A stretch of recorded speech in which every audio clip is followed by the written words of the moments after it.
स्वागत आहे तुमचं आपल्या चॅनलमध्ये। फ्रीज पुसायला घेतला आहे मी। मिरची आणि कढीपत्ता मी निसून ठेवणार आहे साफ करून।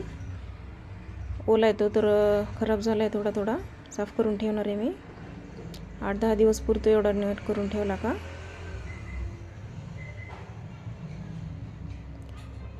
एक महिनाभर गावाला गेली होती तर फ्रीज बंद होता, त्याच्यामुळे मी थोडासा आल्यावर साफ करून घेतला हलक्या हाताने। आणि एक अर्धा लिंबू कापून ठेवलं ना तर फ्रीजचा वास येत नाही। ही आहे चिंच, मी गावाकडून आणली। हिला मीठ लावून ठेवलं मी। तोंडाला पाणी सुटलं माझ्या चिंच बघून। खूप दिवस टिकते आता ही।